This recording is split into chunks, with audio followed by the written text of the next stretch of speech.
आप खड़े हो, ये भंवरकुआ चौराहा है, मैंने कहा भाई इधर जाओ, आपने कहा क्यों जाए, हम भी वास्को डी गामा बनेंगे, है ना, हम भी खोज करेंगे भंवरकुआ की। आप निकल गए यहां, ठीक है, बोलाराम से भी आगे निकल गए आप, मऊ राऊ पता नहीं कहां पहुंच गए, है ना। यहां जाके किसी व्यक्ति ने कहा, आपने पूछा भंवरकुआ कहां है, वो बोलेगा बेटा जितना आया है तो उतना वापस चले जा। तो दूसरों के अनुभव से फायदा क्या था कि आप यहां 5 मिनट में पहुंच जाते, है ना, लेकिन हम अपनी बुद्धि का प्रयोग करेंगे, हम उतना गए और वापस आए।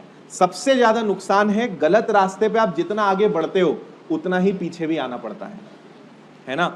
और कई बार आप इतने आगे निकल जाते हो कि फिर पीछे वापस आना मुश्किल हो जाता है।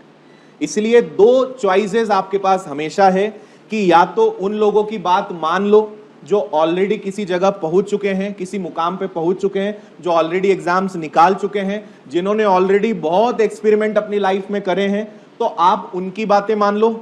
और नहीं तो दूसरा रास्ता क्या है, खुद करेंगे, हम अपने अनुभव से खुद से सीखेंगे। आप भी सीखोगे, जो बातें मैं आपको आज बता रहा हूं ये बातें आप भी आगे चल के 8-10 साल बाद किसी को बताओगे, लेकिन तब वो 8-10 साल आपके खराब भी तो होंगे, आप खुद के अनुभव भी तो लोगे। तो एक तरीका है कि दूसरों के अनुभव से सीखना और एक तरीका होता है खुद अनुभव लेना। दोनों चीजें बहुत अच्छी है, लेकिन दोनों के समय में अंतर है। आप मेरी बातें मान लेंगे तो जो काम आप 8 या 10 साल में करोगे वो आप 1 साल में कर पाओगे, और खुद से करोगे तो 8-10 साल के लिए आप तैयार रहिए, क्योंकि मैं उसी रास्ते पे तो आगे बढ़ा हूं ना।